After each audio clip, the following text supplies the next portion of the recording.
the story of that radio show, how did that happen? How did you even stumble into that? We were just making fun of sports, you know what I mean? I like it, but we were also making fun of the people who take it too seriously. Oh, okay. And John Tesh is just a joke. At least he was at that time. I'm a little older, so. How old are you? I'm 43, yeah. 43. And introduce yourself to the people. This is episode 139 of Ruse Radio, folks. Pleasure to have you here, man. Yeah. Hello and welcome to episode 139 of Ruse Radio. We have a very special guest here. Special guest. Please introduce yourself, sir. I'm Wiley Jay. Wiley Jay. Yeah. Wiley Jay, how did you get into comedy? I've just always been a little weird. Didn't feel like I fit in. And for a while, I was bullied a lot. Yeah. And I started making fun of myself to kind of, I guess, own it and take the power, I guess, away from my bully.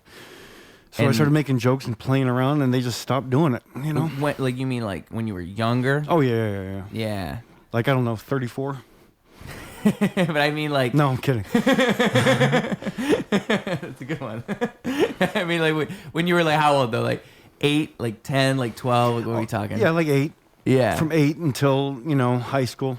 I think it pretty much stopped around, like, 8th or 9th grade, something like that. Nice, dude. And that just kind of always was your thing from then on forward, like, towards life. You just kind of looked at it like, you know, you were able to play into the joke and just have fun with it. Oh, for sure. You know, just take things a little less serious than everybody else. Yeah, I mean, I think that's ultimately what comedy seeks to do, is to to deflate that, whatever that is, you know, to just allow things to not be so big all the time. That's why you need comedy. Like, I think a life without comedy is a scary life. Oh, I don't want any part of that. Yeah. But you didn't take comedy seriously, you were telling me, until this last year.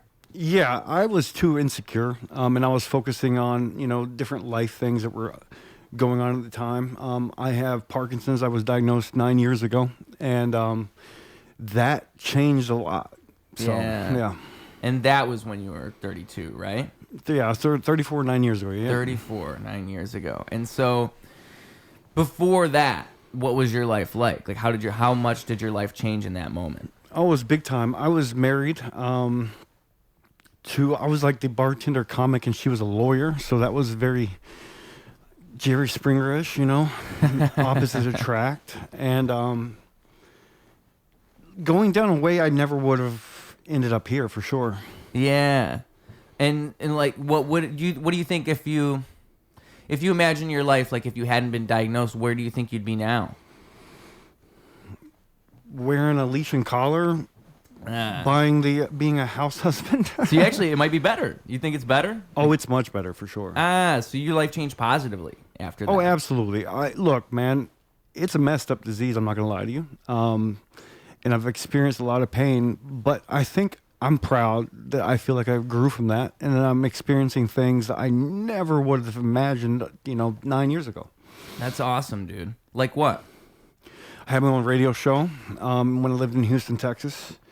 Now being a comic, I just performed at a Parkinson's benefit at Zanies in Rosemont, and tonight I'm performing at a new material night, Zanies in Rosemont. Yeah.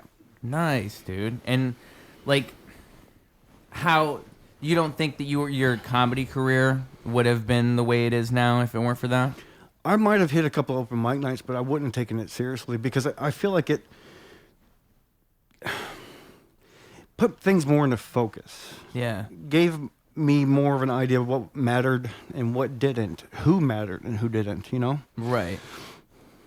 Because, I mean, like, you could see that I think the stakes are raised in such a situation. Like you're forced to look at your life on a grander scale than you were before. Like all these things that might have been minor things before now aren't so minor. You have to really consider, like, what is this going to be for me moving forward? What's the ideal career for me? How do I see my future? How do I make this a different thing? Yeah. And you were already doing comedy. So when you say, like, taking comedy seriously, what do you mean by that? Like when you started taking it seriously? Because you've been doing it for a while, it sounds like. I was doing it for shits and giggles. Now I feel like I kind of think I'm funny, and so I want to see how far I can take it before I can't take it anymore.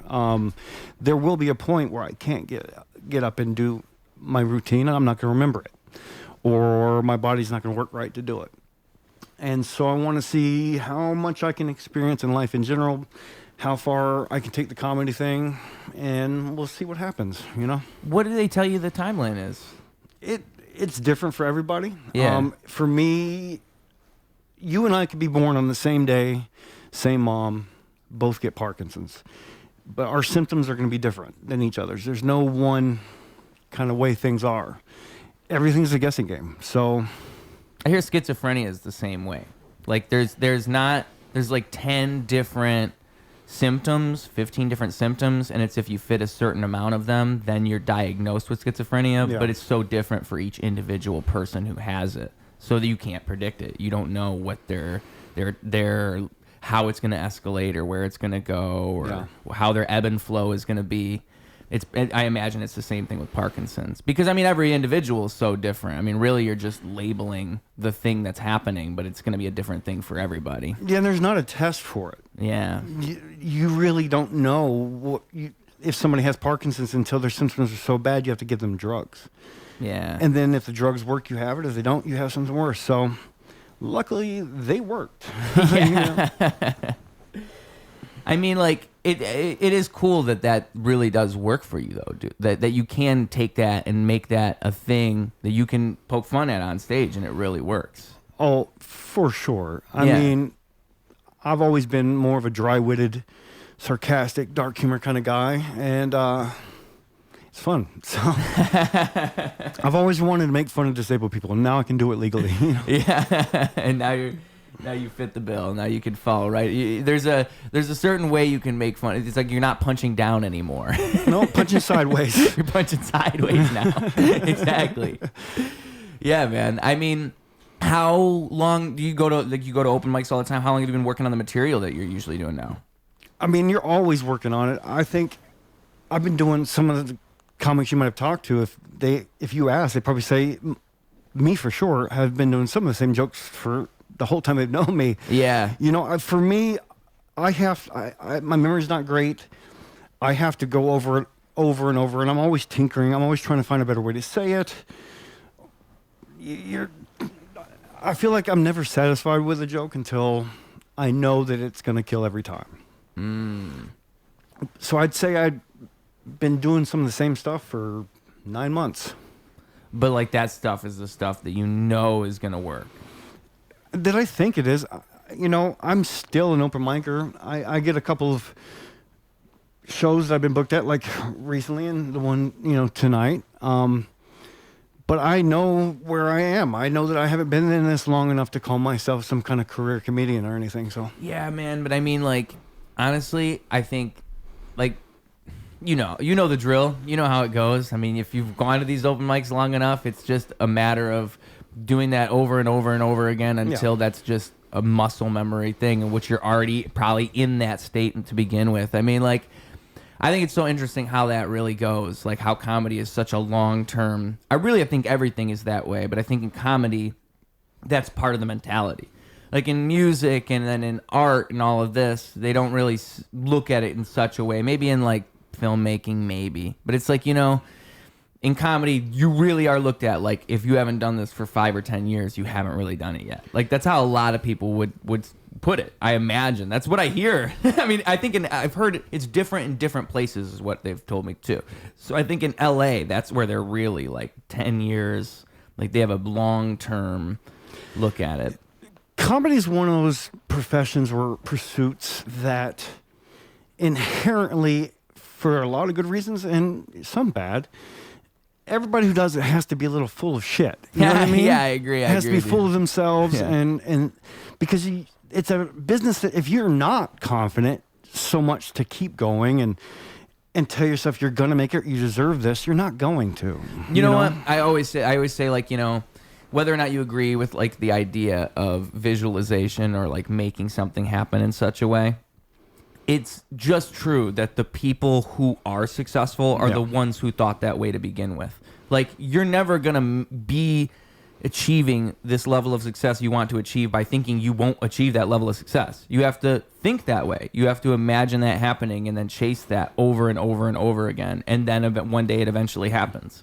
but you make that happen. It's like a reality you have to participate in. And so I completely agree. Like, no matter how delusional others might think you are, you have to be delusional. That's the point. You have to be.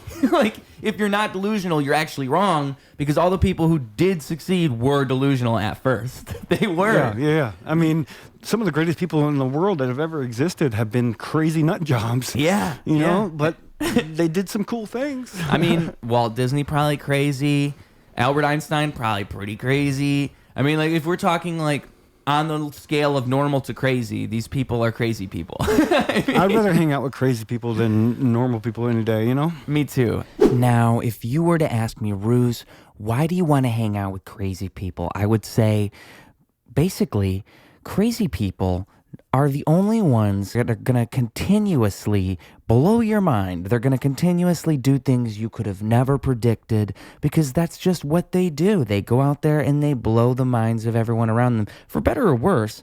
I mean, you need a crazy person. You need someone who's loco coconuts to pull that off so many times that they could become a professional at it. A professional what? A professional mind blower. Folks, what is right? We've got professional mind blower t-shirts, $25. That's shipping included. Got smalls, mediums, and larges in stock, and we can make other sizes if you so please. You are a professional mind blower. You're crazy. You know you're crazy. Just admit it. Just admit you can blow the minds of everybody, and you can become a professional at it. You probably already are one. You probably already are crazy, and you just need to take this step. You need to take the leap and get the t-shirt and admit to the world how crazy you really are. Okay? If you're crazy enough to support this show, you must be a real freak. But say you're a freak and you don't want to get a t-shirt. Well, I've got an offer for you. I've got another option, and it's called Patreon. Yes, $5 a month, the price of a coffee, the price of a beer at the bar, and you are making this show happen. I'm trying to do an episode every 3 days. I'm bringing in new people all the time. I'm trying to show off the world to you. And the only way I can keep doing that, the only way I can do it bigger and better and awesomer and get bigger and better, awesomer people is through your support. So please consider it. Let me know you like the show. Let me know you're down with Ruse Radio. I would really appreciate it. You guys mean everything to me. Just watching this at all, the fact you're listening to me right now is so awesome, and you're awesome. And thank you. Thank you all the guests. Thank you everybody who makes this show possible.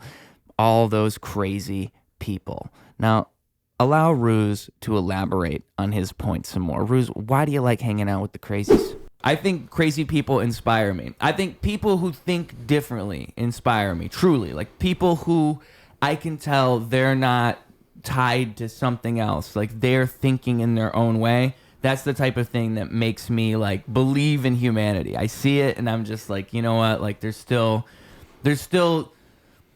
something. There's something about, like, the human spirit. The fact that you can be so unique, that you can be whatever you are, you know? And I think if you embrace that, that's, like, the best of you. That's the best of people. And so that's what always keeps me inspired. That's one of my favorite things in the world. That's why I like talking to people and doing a show like this. I mean, did you do interviews on your podcast, or did you just kind of do a thing where it was you and a friend? Oh, it was FM radio. Oh, okay. And it was a sports podcast. What time was it? Show, like, what was the slot? Oh, man, it was early. I was doing 7:30, 8 o'clock in the morning on Saturday mornings. Hell yeah. Hell yeah. I mean, woo, you're awake. No, you're not.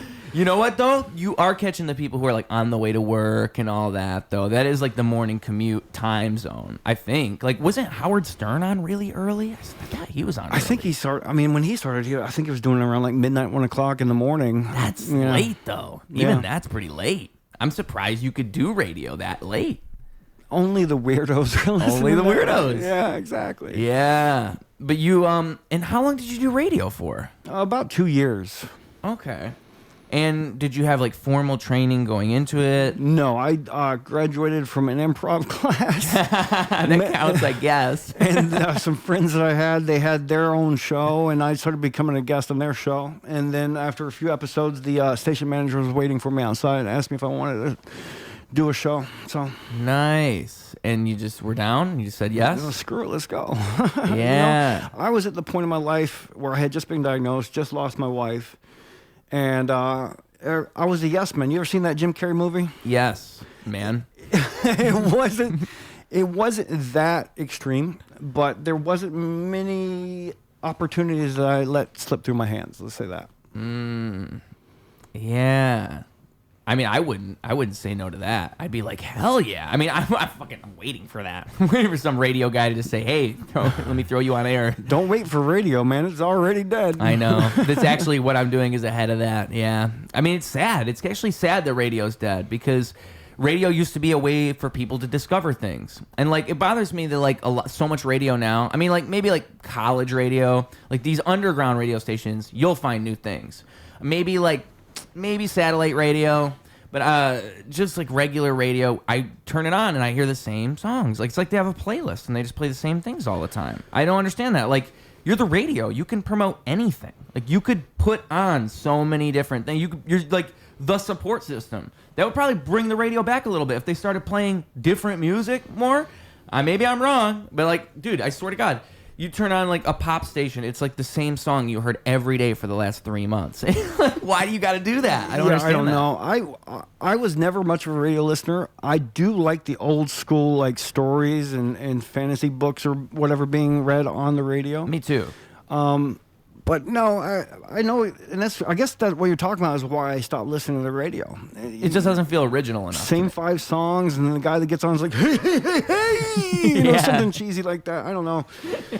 Yeah, it really, and it's like you could be doing something here, you know, and again, like there are independent stations like now, like there's one, I think it's called Chirp Radio, if I'm correct, in Chicago. That might be it, and I think they're like an independent, like they have. I think they just do volunteers and all of this, and it's a bunch of people who just come in and they do the radio show, they curate the music, all this. Like I think they have a certain thing of music they have to listen. And Natalie Whalen, if I'm correct, because I know she does a radio show, but I don't know if I'm crossing wires here, but I think she's the one who does Chirp Radio, and she does it on Sundays in the morning. But yeah, she just told me like she has a bunch of songs and she just picks through all the songs, and like so it is music she has to pick from, but it's all like independent music. Most of it's from Chicago or from smaller bands and stuff. That's cool. In my mind, that's cool. Completely agree. That's my kind of radio. Yeah, like sure. I would want to listen to that because I feel like then I'm finding something, you know. And again, it's like it used to be about discovery. Like even MTV. Like, it used to be about finding music through MTV. You would go and you would look and you'd be like, oh, my God, like, this is a brand new artist I've never heard before. This is a sick music video. You turn it on at, like, 3 in the morning. They got music videos all night. That's awesome. It went from finding music to finding sexy. Yeah, now it's just ridiculousness 24/7. Now it's Rob Dyrdek and people just, like, falling off of skateboards. Welcome to ridiculousness. Yeah. Which is like, you know, whatever, but that's not MTV. That's just as much MTV would be. MTV is just as much music television as a History Channel is history when you got like alien shows on History Channel 24/7. Now I'm going to stop you right there, boss. All right. Ancient Aliens is fucking about facts. And it is real. And I can't get through that without laughing. So, Lord, listen. Hey, man. I know when I was growing up, my dad would watch it all the time. He would have it on all the time. And, like, what got me about that show was they would always introduce the idea with, like, ancient alien astronomers believe. Like, they would have a very specific way. It's like a lawyer told them how they could say it. Yeah, I think it's something like, do you believe that aliens came to mine gold and you were just their robots? Ancient archaeologists agree. Ancient archaeologists agree. That's exactly it. Yeah. And it's like, dude, like, so, when I was watching it, I'm 10. I'm like, no, dude, no. But my dad had that stuff on all the time. And it's so funny. Like, you'd think the History Channel would be like, this is what happened in Rome. But no, it's not. And like, no. And again, like with radio not being radio, television's just not quite so much television. Like some people still pay for cable, but really it's all on the internet now. All of it's kind of slowly migrated to podcasts and YouTube, and people have shows and it's streaming services. And I miss something. Like I miss going to the movie theater and there being a ton of people there clapping and hopefully not talking, but you know, and I miss sitting around the TV with my family or friends and watching our favorite show. Yeah, because that's an experience. TGIF, that's a real thing. I don't know if you remember that, but Thank God It's Friday. Yeah. All the cool shows came on TGIF, at least for my generation. There was oh no, I didn't know that. Family Matters with Steve Urkel. Mm-hmm. stuff like the Full House. Now, I was never a big Full House fan, but all the cool like network shows that came on TGIF. Nice. It was a little weird, but I kind of missed that a little bit. Yeah. I remember I used to go over to my friend's house, and he just had like the basic like 10 channels, and there was a couple just sitcoms that would always come on. And even just the novelty of that, just having like 3 options and just watching one of them, like there's something nice about that. Not having 1,000 things to watch and not being able to pick something. Yeah, like, take away my choices and just make me happy. Exactly. That's all I'm worried about. Force me to watch the weather. Like, let's just have it. I'm cool with that. Or I'll even take the squiggly lines where you try to find a boob. Yeah, that's all right. It could be a Rorschach test right now. Yeah, dude. I mean, it just all used to. I mean, so in a way it's good, in a way it's bad. Like, because it's also good that anybody can make anything. Like, I think it's easier than ever. Like, as a comedian, as a musician, as somebody who wants to interview people, all these things. It's if you're anybody who's trying to pursue a creativity, you can do it because you can put yourself out there in a way you could never do before. I mean, you're literally your own personal assistant. You just put it all on, you upload it, you just film it, and you upload it. Before, it didn't used to be like that. In the 90s, It was nothing like that.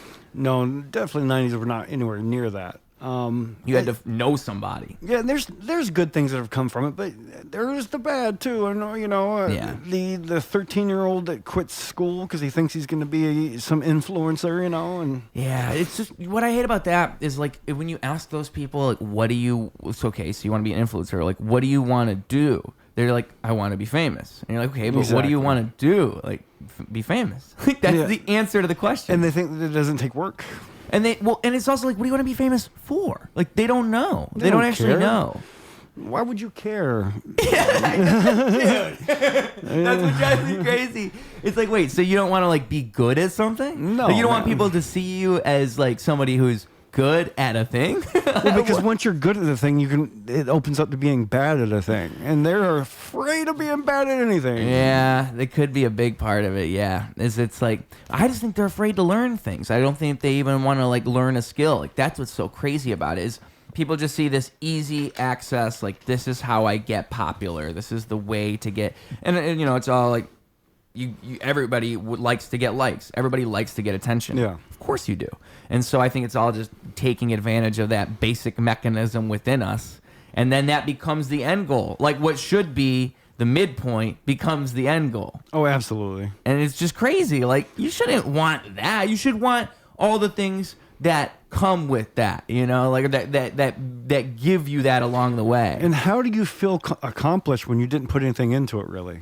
Like, if you get everything just handed to you, I couldn't live. No, you wouldn't want to live that way. I think you would lose your drive. Like, I think that's why it's so important to like constantly do things all the time and just keep yourself moving and keep yourself doing things. I think that's like even why exercise like is kind of like a physical lesson in that just by moving and just by keeping your body active, you're naturally moving forward and like figuring it out, Yeah, I agree. And it's just, I think it's cool to see yourself get better at things too. Like, you get so much better. Like, do you look at your older comedy? Do you ever go back and watch it? Oh God, no. No, never. I mean, it's so terrible. It sounds like a nightmare for you, dude. It's already a nightmare sucking now. How do you think it would feel to watch me sucking 5 years ago? Yeah, I can understand that. It's a pain.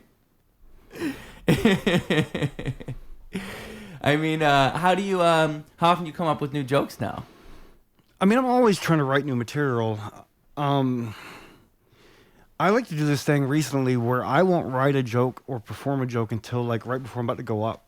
Really? At open mic. Like, I'll just write something while I'm waiting, and then I'll just perform it, and then just try to learn that way, learn the bit that way, or the chunk or whatever I'm doing. Yeah. I heard Harland Williams say on a podcast that that's exactly what he does. That he did that he would write stuff down as he's waiting to go up during the open mic, and that was his like way of coming up with new material all the time. And he would always that's part of the challenge, is knowing you're going to write it while you're there.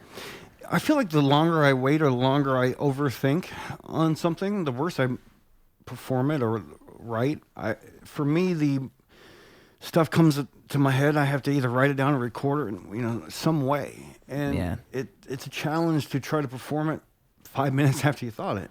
And I feel like if I can crush a material I just wrote that day or that hour, that's a huge ego boost. If I don't, I feel like it's easier to be let down that way than like I practiced for 4 months and then bomb my ass off, so yeah, it's a good point. Yeah, it's like just test the idea as soon as possible. Just put it out there. If it works, it works. If it doesn't, it doesn't. Yeah. Who cares if you suck? It's a learning experience. Well, and like while it's fresh, it's a different thing. Like while it's still like right there in your brain, you just can't.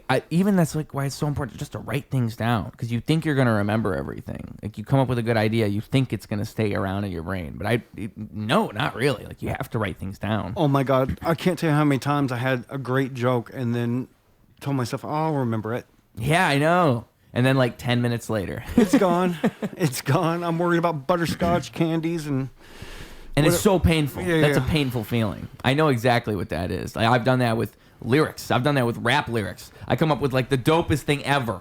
And then I'm like, what was that? What was that thing I said? I'm always paranoid that like somehow, because like, dude, I do not, I'll write out like a genius rap. And then if I don't go through the rhythm of memorizing it, and they're like, what if I lose this? Like, what if somehow this paper gets wet? Yeah. And I can't read it anymore.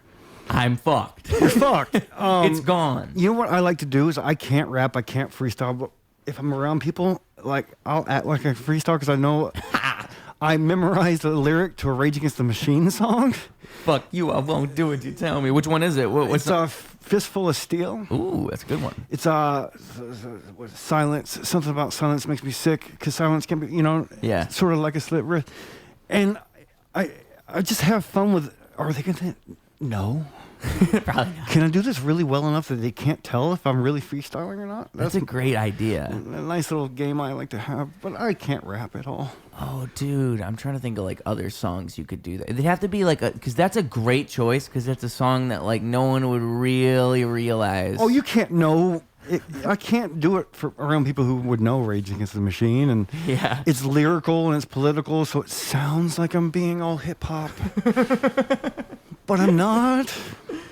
Hey guys, I also can rap, and then you just. Oh yeah, hey look, watch this. Yeah, you see, and then I get all like talent. serious about it and like start making the moves.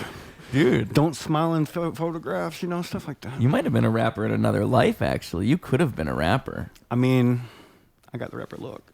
I think you kind of do.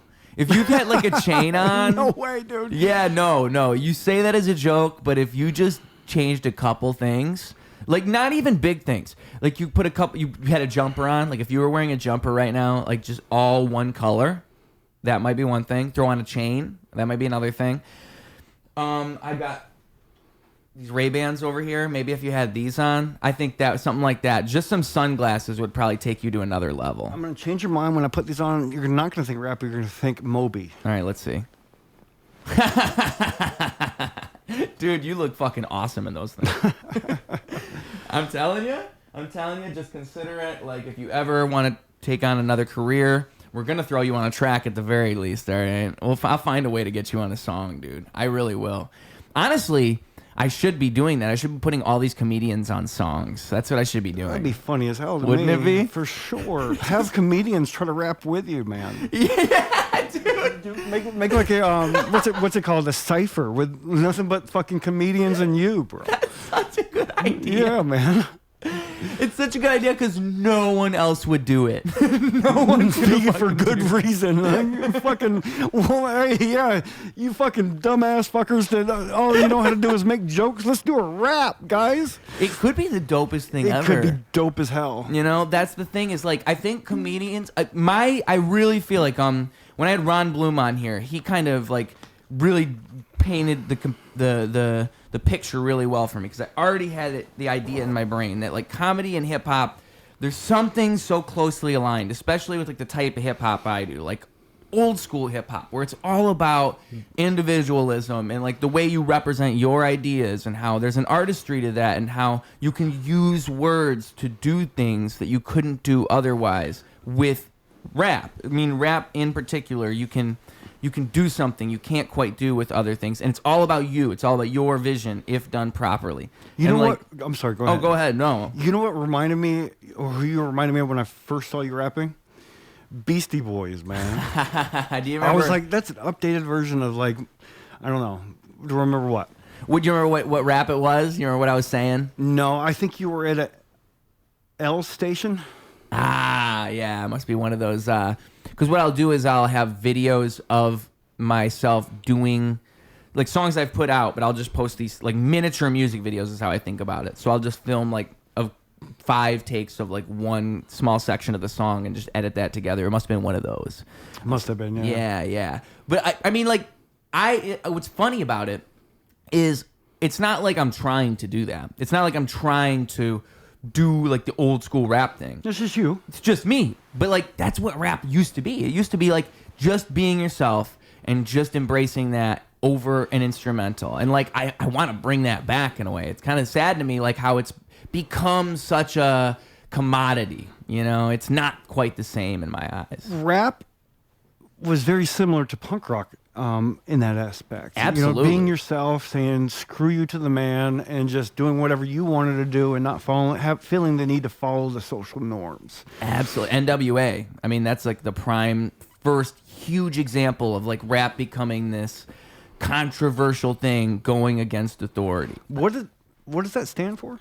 I think it's something about ninjas? I'm not sure. Okay, just want to see if I can make you say it. Ninjas with aptitude. I With think is what aptitude, it is. okay. Yeah. But yeah, fuck the police, dude. I mean, like for rappers to come out and say that on a track wasn't quite heard of in that era. For sure. That was the awakening, you know, as far as all hell broke loose after that, you know? Yeah, yeah, and rightfully so. Like, it had to happen. It kind of opened the floodgates. Like, rap needed that. And I think it needs it again. Like, I think you need rap that actually pushes boundaries and makes people think, like, for lack of a better word, conscious hip-hop. Like, rap that has thought behind it. I think comedy's the same way. I think the best comedy is the comedy that has real, pure intent, like thoughtful ideas that push the boundaries of comedy forward. You need that. It actually, the entire art form benefits when you do so. Everybody does better. So who's your favorite comic? See, that's a tough question because, like, if we're talking, like, all time, I think, like, I'm just terrible at picking favorites in general. You ask me my favorite everything. I'm so bad at it because I think everything is so different from one another. But I'll say ones that stick out. Like Bill Hicks stuck out to me at a young age. I always liked Bill Hicks a lot. Who else do I really get into? I think Shane Gillis is a great like modern comedian. He's just great. He's just good. He's just good at being himself, which is really all you want to be doing on a stage is just be yourself. And also like in podcasting. Like him doing what he does in podcasting. That's kind of like a great example. I think his podcast, him and Matt and Shane's Secret Podcast, I think it's one of like the most successful ones when it comes to Patreon and all of this. And that's what podcasts can do. Yeah. What else? Like and making money. I should say that. Like if you're trying to make money as a comedian, you can do a podcast. That's what he's telling you there. But dude, who are your favorites? Man, I'm a big George Carlin fan. Yeah, he's another like in the vein of Bill Hicks. Like Yeah. I never listened to enough of I know I love George Carlin, but I haven't listened to enough of him. Do you have any recommendations like what to check out? I mean, oh man, that's hard. All of it? Just really all of it because Yeah. it's just timeless. It's a type of comedy that we're not going to probably, I think, see ever again. I'm not political, but I really like Louis Black. Just kind of his delivery, I guess. I like the anger behind it. Dave Chappelle's the GOAT to me. Probably tied with Pryor. But even though he wasn't a stand-up, one of my biggest, I guess, inspirations comedically is now I can't say his damn name. Yeah. Oh, you know who else I should say is Andy Kaufman. I mean, like, I think people try to be like Andy Kaufman, but like they try to be subversive and they try to like push boundaries, like I'm saying. But he was like the person who showed you how it can be done. Like the original, Yeah. the first person to really actually go against every single presupposition to what you're supposed to do and somehow succeed. It's him. I mean, he's great. He's definitely inspirational. What's the guy's name? What? It must be. I guess I'm stoned. What's the guy who was in Willy Wonka? Oh, Gene. Gene Wilder. Yes, Gene Wilder. Yeah. Please cut that part out. I'm smarter than that. He's I my swear. biggest inspiration. What's the fuck his name? But really, he is though. You watched a lot of him when you were. I mean, dude, he is was just one of a kind, man. Hear no evil, see no evil. Probably, in my opinion, Young Frankenstein is probably the greatest comedy of all time. What years is that like the Young Frankenstein? Man, it's gonna be hard for me to tell you. The 70s though? Like, I think it's like the 70s, 80s. Okay. I want to say late 70s, early 80s. Yeah, it's definitely like OG comedy. Just in that, just that it's. I mean, it's Mel Brooks, you know. So. Yeah. I mean, I haven't seen those movies. Well, you're young. It's okay. I know. You're allowed to be dumb. I know, but like the thing is, dude, I want to like. There's so many like classic comedies I haven't seen. Just classic movies in general. You know, it makes me sad. Makes me real sad. Like just even like when I think about it, like John Candy. People talk about John. I've never seen a fucking John Candy movie. Not even one. If you were only to watch one John Candy movie, I would probably have to say that you have to watch. Oh man, it's hard. Uncle Buck probably. Uncle Buck. Or what's the wilderness movie that he's in? It's something wilderness. No, Canadian Bacon. Okay. What's the allure for John Candy? What makes him so great? He can say the raunchiest, most direct, weird thing, but because he says it in kind of a stereotypical fat, joyful guy way, he just has this spirit about him that not much he can say doesn't make you kind of giggle, you know? Interesting.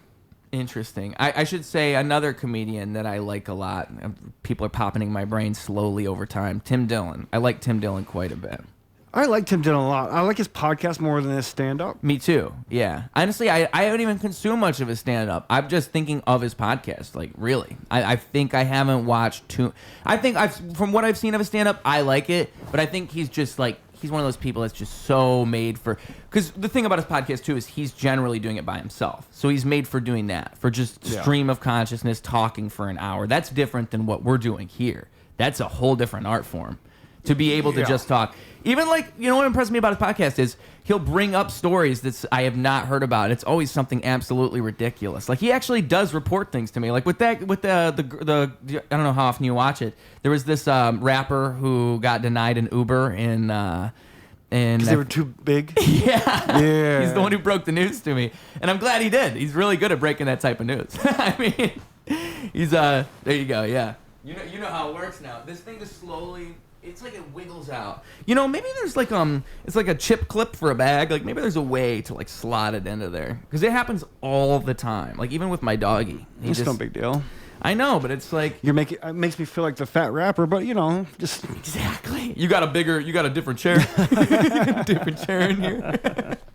That brings it up a point though. Like, should really large people have to buy 2 airplane seats? It's a good question. I mean, I don't know because.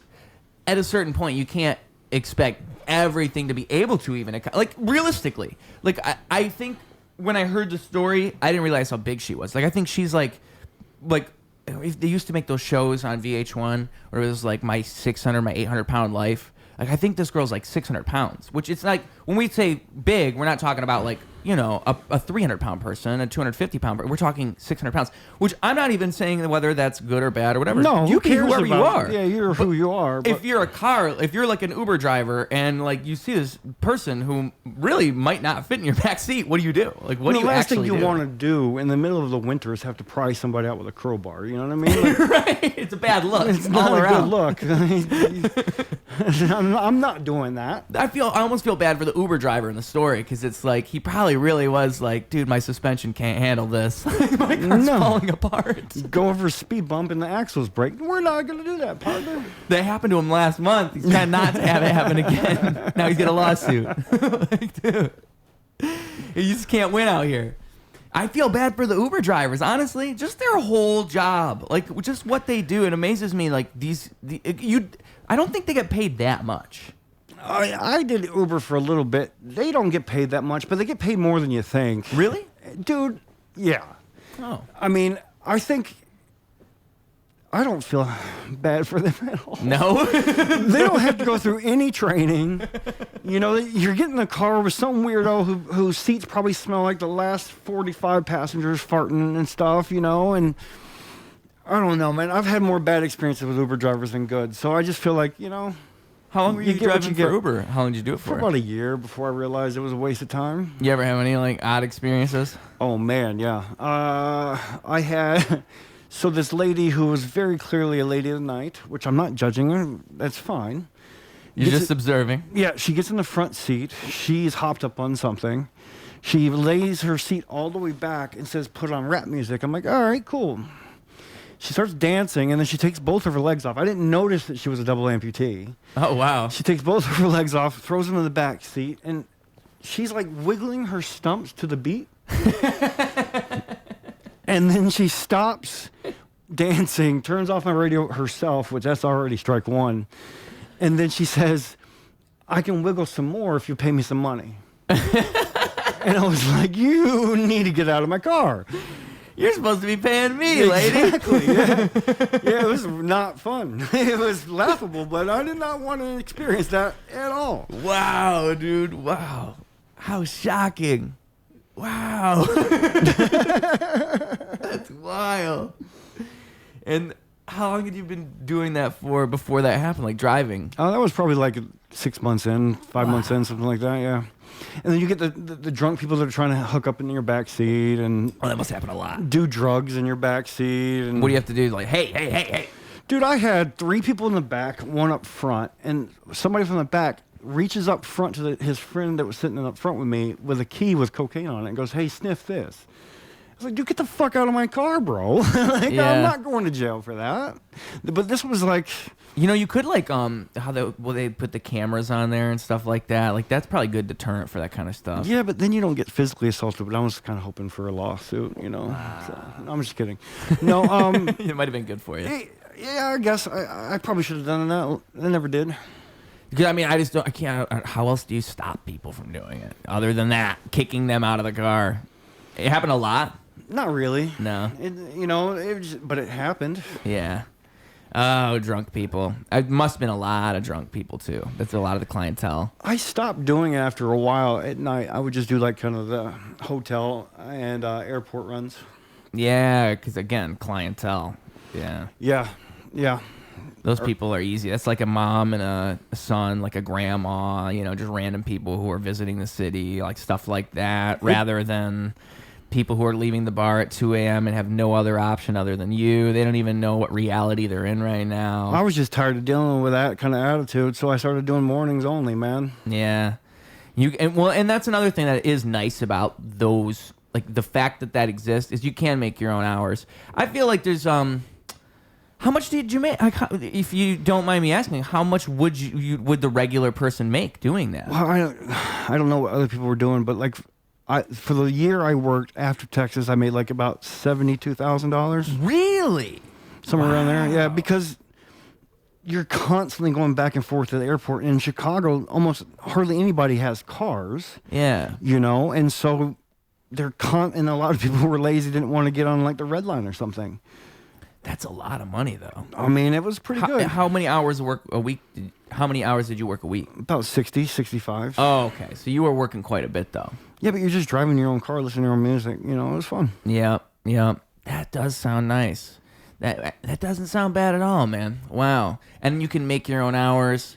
I mean, I talked to Mike Dwyer, and I think there's another comedian I heard of that does this, but I can't think of who. But he does dog walking. So he'll just walk dogs for a living to afford his apartment. Would be definitely a cool job. Yep, those like what you're describing to me with Uber driving sounds very similar. Where it's like I would do this anyways.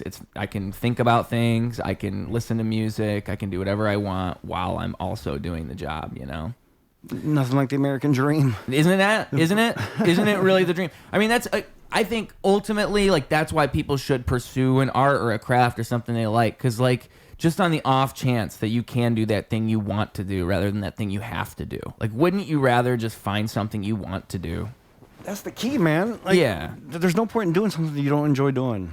And I think, like, people fall into a trap where they just don't start doing the thing they want to do. And then eventually they're 55 years old, 60, 70 years old, and they're like, man, I wasted my whole life just questioning whether or not I should. Man, and that's what I was headed towards until, bad things happened in my life, because I just was so focused on doing the 9 to 5, doing what society expects, not being comfortable in my own skin enough to do something that I really wanted, because I felt like, what if I fail? And then once bad shit happened to me, I was like, well, time is short. Do everything, man. Yeah. I mean, because it really is, time is short, And I think, like, I try to think about it like, it's always a conscious choice, like whether or not, like what you choose to do and how you choose to like take this time and whatever it is, like it's a constant choice that like, it's like a chain link reaction. Like it's this choice you make now affects all the choices you're going to make in the future in this way that you can't even comprehend. Like even in little things you do, like when, say you write a joke and you go on stage and you perform the joke. And then it inspires somebody else to look at something a different way. Like the fact that you caused that reaction in them wasn't something you thought of when you wrote the joke, but that's just the chain reaction that your ideas have. And it's like following through with your ideas and actually executing on them. Like what you said earlier about doing it in the moment too. That's such a good thing to keep in mind. Like put it there, right then.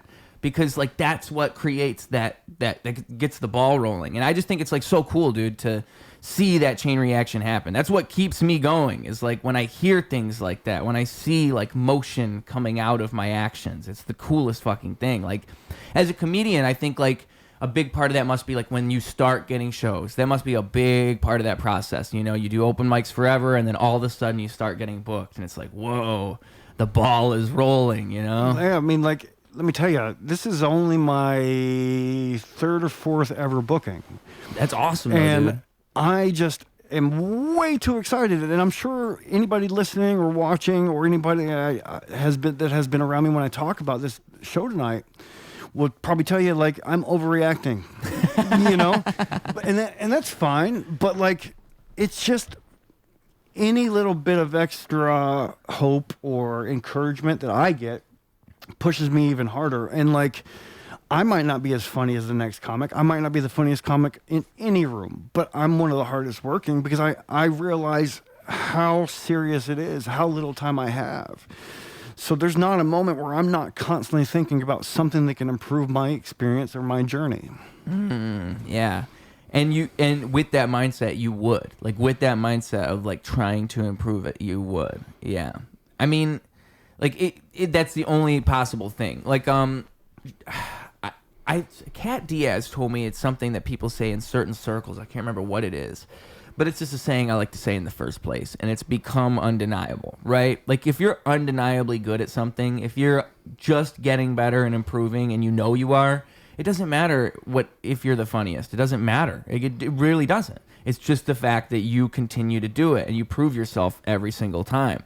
That's really what people respect in my mind. I think that's what people want to see is someone who just continues to go and work at it. And like, you don't even if they don't think you're good, they respect that you showed up, because that's more than most people would do. Really. I mean, there's plenty of comics I don't think for my sense of humor are funny, but I can respect how talented and hardworking they are. Absolutely, yeah. And I mean, and comedy is so rough with that. You have to be hardworking. I mean, it's the only way.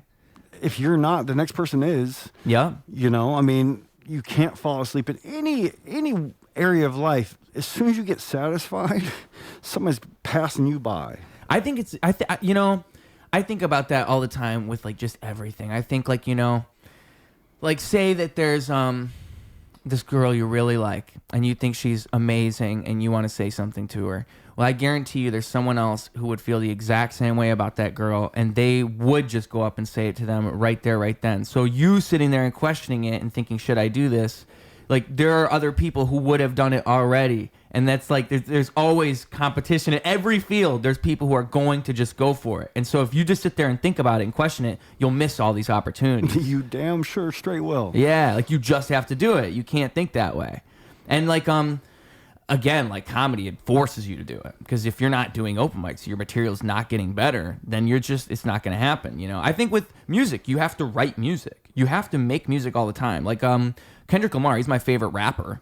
He really is. He's like a great example of like what rap can be, because he's constantly trying to be better. And like I've heard him say in numerous times that he's constantly writing all the time. Like every time he's in a studio, he's writing at least 16 bars, which is 16 bars would be, I think, I'm trying to think of how many lines that'd be. I think like 32 lines. It's like a full verse. It'd be like a good minute, 20-second verse. Every single time he's in a studio, no matter how much success he has, no matter how many songs he's written, he's still trying to constantly create and write something. And comedy, that's built into the art form to begin with. And like everything should be like that. You should constantly be doing that, because it's you taking that time. It's you taking that chance to make yourself better, you know? I feel like any kind of artist needs to have the drive and persistence of a call center representative, because you have to keep having that faith and trust in yourself and your abilities to keep going even if things aren't working, because one day they will. And you can't ever predict it. You're not in charge of when that will happen. So you just have to keep saying to yourself and the world, I am this. I'm going to be this. And I believe most people, when they have that dedication and that firm belief and they don't fake it, they're going to reach at least some level of success that makes them happy. It might not be, more than likely not going to be superstardom, but it's going to be enough to where they feel like they've reached their goal and they are satisfied with the effort they put in. Yeah. What is that for you? What is the level of success that you would feel that way? You know, that's changing every day. Right now, it's more of a personal feeling of, I tried it, I gave it my all. No matter what happens, I feel like I can be happy with my effort. Now, don't get me wrong. There is a cockiness, I guess, or a goal of at least touring and not just sticking in like open mics in the Chicago area. I love Chicago. Came here because it's my favorite place in the country. But I want to absolutely get to the point before I can't anymore travel the country and do my thing elsewhere and get paid for it. Even if it's $5.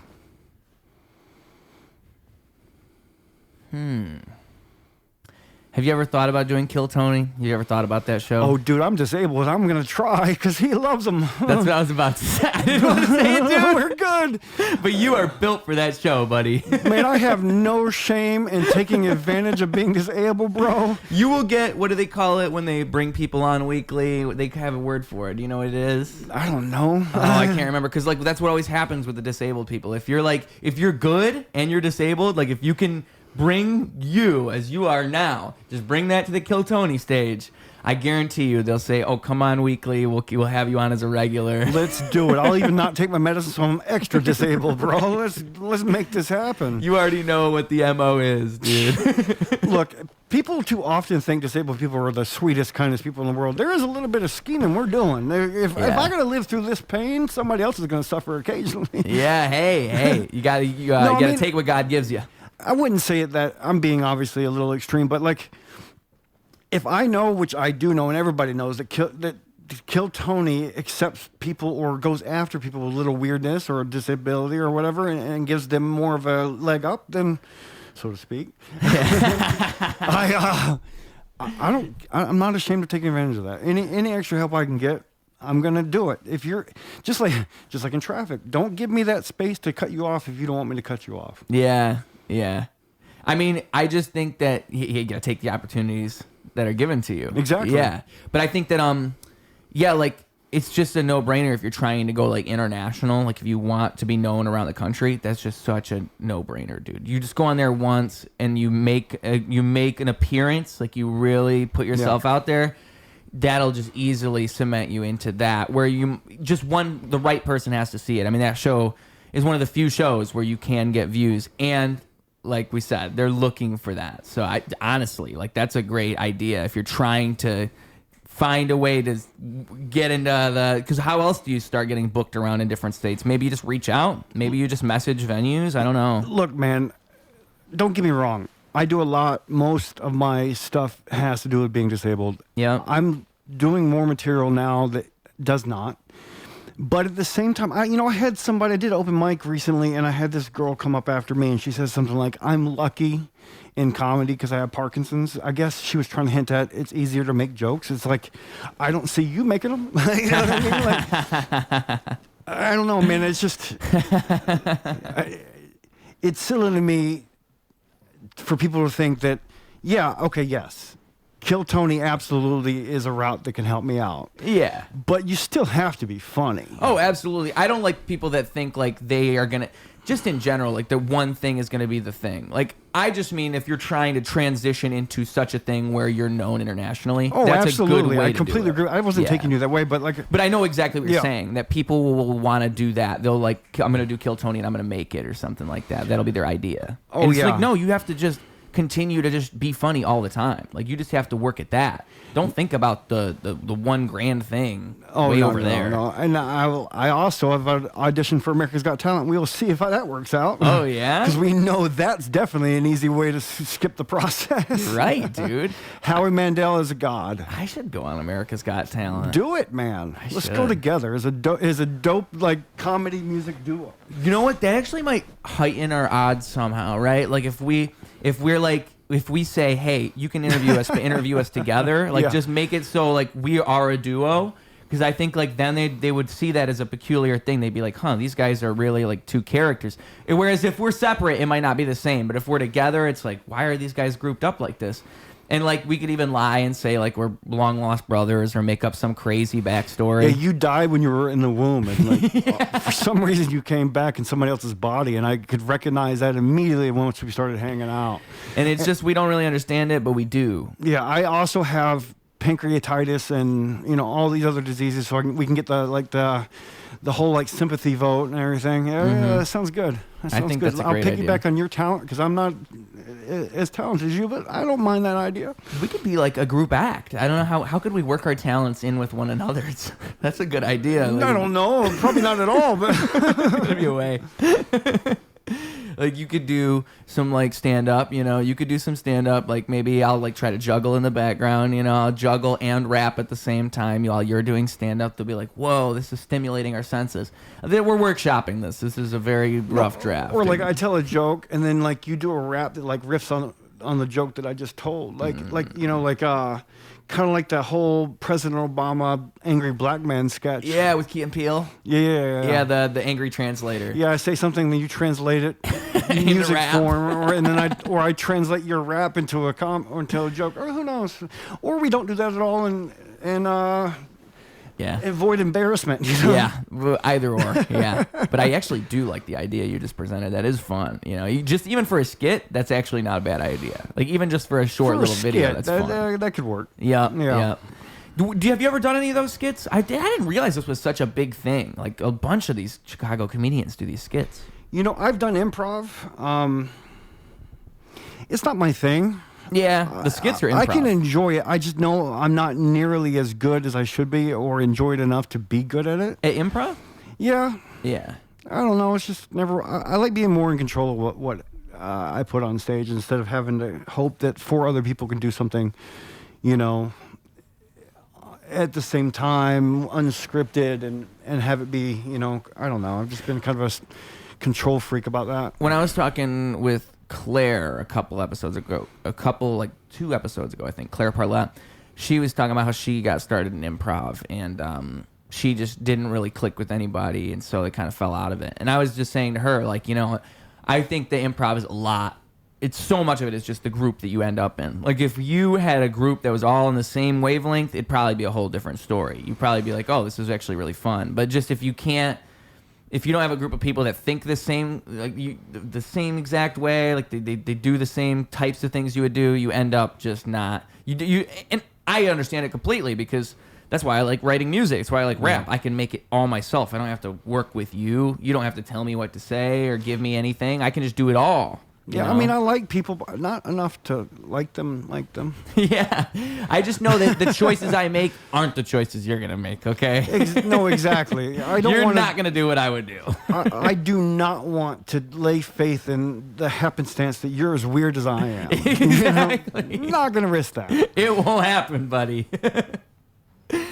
But I'm proud of my weirdness. You feel the same way? Oh, like we said earlier, I'd rather hang out with the weird, crazy people than, somebody who is straight and narrow. And I'd rather be a weird, crazy person. Like, really, deep down in the end, I would rather stick out like a sore thumb than be somebody who just blends in the background. Do you know how often I will walk up to a stranger and be like, your socks are untied?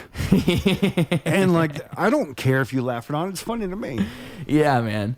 I mean, I think there's something about, entertaining yourself in life, like just having fun. Like there's something about when I go on stage, I'm not concerned with whether or not an audience is going to completely understand what I'm doing, because I'm just happy that I'm doing the songs and that I have people there. I don't care that if one person is affected by it, I'm walking out of that room like best night of my life. I don't need a whole audience to be freaking out. Like, you don't need all that stuff. The fact that you can even do it and embrace that and have fun with yourself, that's what's fun. You don't have to have anything else. Completely agree. That's kind of like the Andy Kaufman in you. Absolutely. I'm just doing a performance. I don't care what you feel about it. I'm enjoying myself. That's why that's such a great observation, dude, because that really is why he is so inspirational to me, because that's exactly the genius of him, is that he goes out there and he just embraces whatever he follows that path of his own creativity. I think David Lynch, too, R.I.P., just passed away. It's sad to say. But he's one of those directors that truly did that every single time. Every movie he made was so himself. Undeniably so. Like, to the point where he'll make controversial choices that you would never make. You just watch the movie, you're like, I don't know if I'm going to do that. In a good way. He's just a genius like that. And that's exactly what you need. You need people to get, that's what pushes the boundaries. Yeah. That's what makes people see what you can do with an art form. I've always been a fan of the person who pushed the envelope, who stepped on tails. I don't care, man. As long as I feel like I'm being ethical. Yeah. I don't care about the reaction I necessarily get from you. I'm getting a reaction, and that's all I'm really looking for. You know, I do a lot of dark stuff, and I do a lot of stuff that it amazes me where I'm the one with the disease, and I get people who are going, "Oh no, right. That hurts my feelings." It's like, shut up, man. I'm the one going through it, and I'm okay enough to talk about it. Let's have a good time. Yeah, but they get offended for you. Oh, I know. I had somebody one time stand up after the show or during the show and was like, "My son is disabled with Parkinson's." And I was like, "Are you not listening? Do you not see these movements that I'm doing? I do too, lady. Come on, man. If you go to a show with even an ability to get upset or offended, you just messed up, because you have the internet to find out what kind of material the comic does before you even go, and it's comedy. Chill." I never understood that, or just the idea of even that you're going to make a difference by saying something to the comedian at the comedy show. What makes you think that the comedian's going to be like, "Huh, you know what, she's right, I shouldn't have said that"? Why do you think that? It just amazes me. Or people, I mean, because there's one thing people who lightly heckle, but then there's people who talk back. Where would you ever get the idea that that's the place to do that? Some people have this desire to be a part of the show. Yes. They cannot just sit there, and also they haven't been to enough shows to understand that questions are generally rhetorical. Right. You know, and also a comedian might state a fact that's completely bullshit to get to a joke. So I went one time with a friend, and a comic was up, and we were just watching, I thought enjoying, and the comic said a false fact about whatever, and my friend goes, "That's not true." I was like, "You fucking moron, dude. Shut up." I don't get it. I don't get it at all. you know, like in The Sims when the friendship meter goes down above the thing. That's like what happened to you in that moment. Basically, yeah. Delete. We're gonna start another one. But yeah. I mean, like, but again, like at least your friend didn't shout that out. No, That's not true. Yeah. That's what kills comedy is truly like. People, and I've seen it happen enough times to where I just like, I guess that's just a type of person. Like maybe they just don't go to comedy enough. Maybe they don't understand how comedy's supposed to work, I guess. Yeah, if you don't, the questions being rhetorical thing is another one because you see that a lot too. Yeah. Comedian will say like, you guys hear about this, you know, and like, what do you think? Like, we like they'll point it at the audience when it's for the audience to answer. But, you know, sometimes they'll just, you know, be talking, you know. Yeah. I don't know. It's a tough one. It's also gotten worse, you know, because now you have social media where you see all these heckling clips. Yeah. And like people and comedians, because of the way content works, comedians don't want to give away their material all the time, but they will post crowd work. And that's hurting. Exactly. As well, is because then you get comics who people all they see is the crowd work, so they think that's what your show is. Exactly. Oh, okay, he's gonna fuck with the audience all the time, so I can talk back and forth because I want to be on this clip. That's what like got Matt Rife into the position he's in, is those viral. Yeah. Because he wasn't known as the crowd work guy until that happened. Now he's doing a whole crowd work special on Netflix. Like, that's cool, but it's not necessarily like what I was saying about bringing the art form up. I think it drags the art form down when that happens because then people go to shows thinking that's what things are. Yeah, and it sucks, but you know what? I'm glad he gets to deal with it, not me. Right. Oh, bullshit. If I was as attractive as him and as famous as him, I would put up with it. Like, I'm just being a little whiny baby right now. Just let it happen. Just embrace it. I mean, honestly, like it's so funny because the people that he was attracting were all like young, beautiful women to heckle him. Like, what a problem. Oh, no. You're going to make fun of me and then I'm going to fuck you later. Like, what a terrible fucking day. What a terrible life that man has. Oh, man. Terrible life. He just gets to tell jokes and have all the sex. Yeah. I mean. Bastard. What an asshole. Honestly, though, like, Matt Rife, we'll have you on the podcast. You can explain yourself, you know. You bastard. You asshole, dude. Just like there are ways to do crowd work that are smooth. Like there's ways to do it that are like you're like a Jedi warrior, you know. I've seen people do like mostly crowd work for an open mic and they kill somehow. Yeah. Like they just talk to the audience and just have fun with everybody, and that's honestly at an open mic it's somehow a great place for that too. Here's my thing though. Look, no, I'm not disparaging people who might do that a lot in their act. I don't necessarily. I feel like it's a cheat code. Because then again, that now the audience is happier because they're being involved. But I think there's like that's why you need to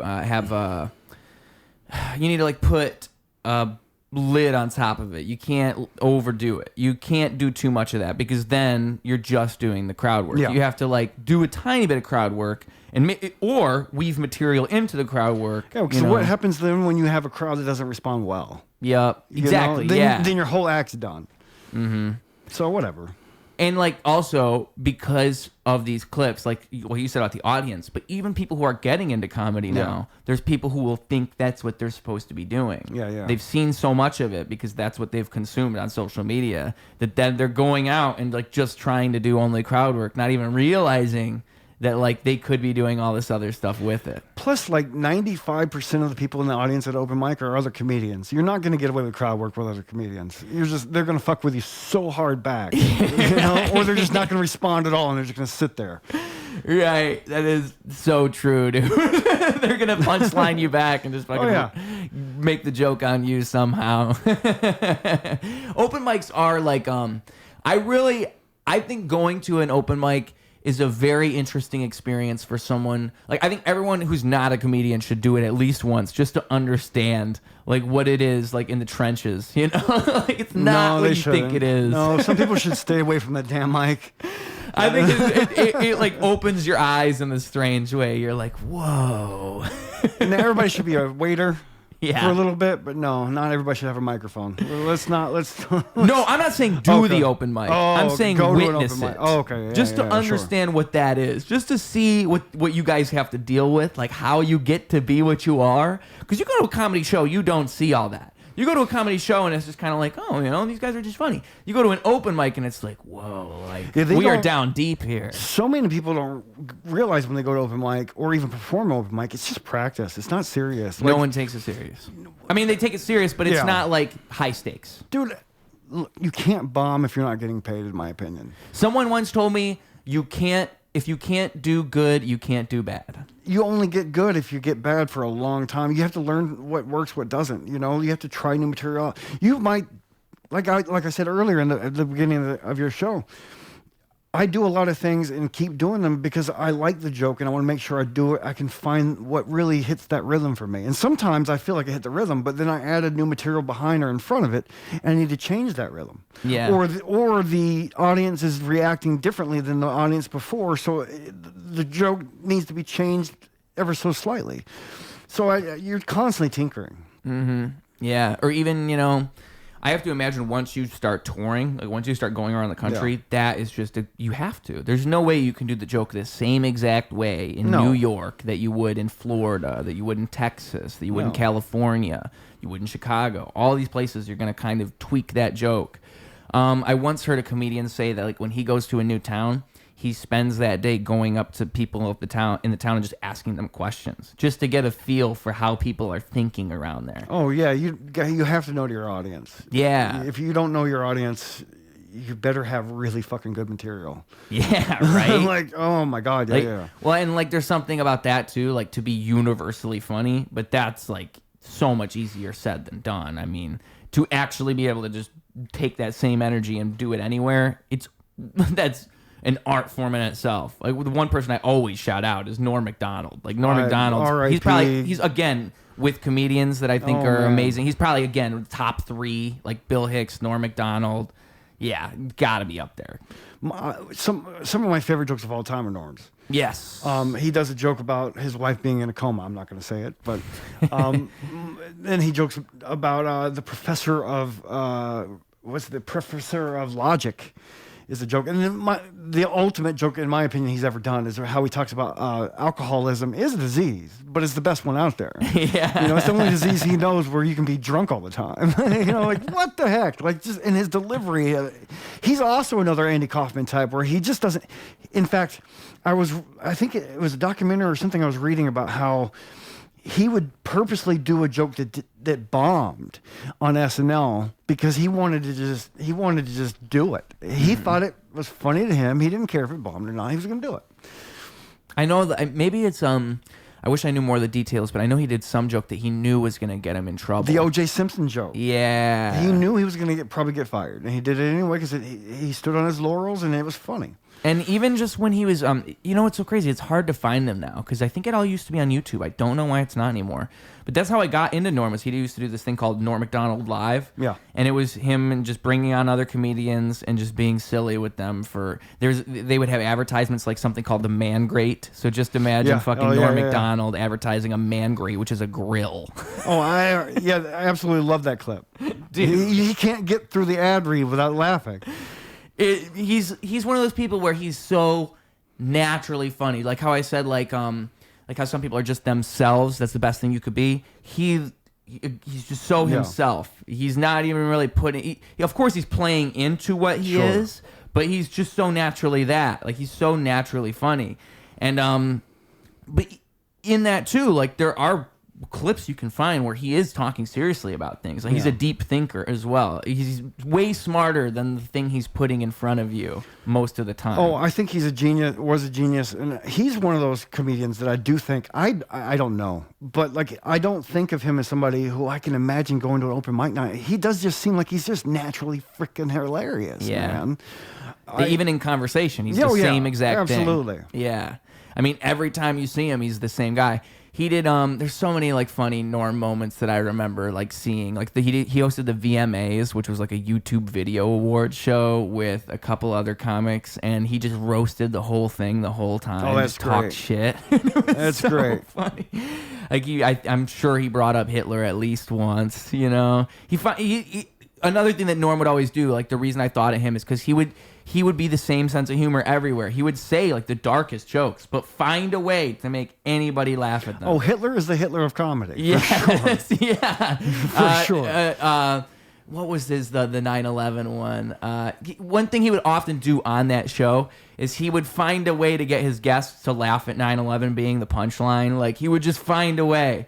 He would like he would say like not something about like 9/11, dude, I can't remember what it was, like something referring to like, oh, this thing happened.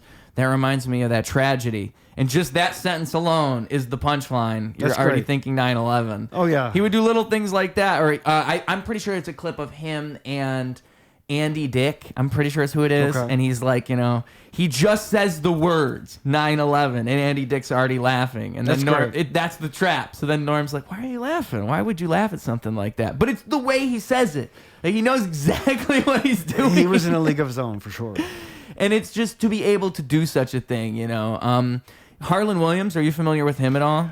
I can't stand how much I love Harland Williams. He reminds me so much of Norm in the way that he does that same type of thing where he's always playing into the bit and he's always doing that. He's not ever really being serious, you know? Oh, he comes off as super sarcastic or super serious about something that he's just completely joking Yeah. about. And like he'll just with a straight face be like, what the fuck are you? I'm being serious. Yeah. And it's like, no, you're not, man. You want me to donate to your... Well, he had a I think it was on the Norm show. He was trying to pump up a charity for like fallen angels or something. Oh, like that was on, Cinnamon Angels Cinnamon Fly Angels Away. Fly Away. Like, come on, dude, that's not a real charity. That was on Bobby Lee's show, yeah. Oh, okay. Because that one is so funny, dude. That's exactly what he did it so... He's so good at it every single time. He was on Tony Hawk's podcast talking about how he used to be in a skate crew. Oh, yeah. No, you weren't. He brought in a skateboard that he designed for the poor really? people. Yep, it's like a piece of wood with like two wheels on the bottom, and he's saying like, you know, it's a cheaper... I think there was a dildo was involved in it That's somehow. great. That's so funny. But I mean, he said that they got all the dildos from John's Dildo Emporium or something. They were all in the dumpster. But you know, like he's so good at bringing a bit with him and being the bit, like just playing into being the fun part of the. He's not worried about looking like an idiot or saying something stupid. That's the funny part. Is he's so silly. And like Norm did the same kind of thing where he would joke about anything. You know he's joking, but it's the reality of him doing that, of him playing into that character. Like, it's just funny. It's just funny that he's always that guy. Yeah. And I think they were close, too. They started both in Ontario, if I'm correct. I have no idea. Ontario's, a bunch of comedians came from Ontario. You'd be surprised. Canadia's funny. Canada is funny. Canada is definitely funny.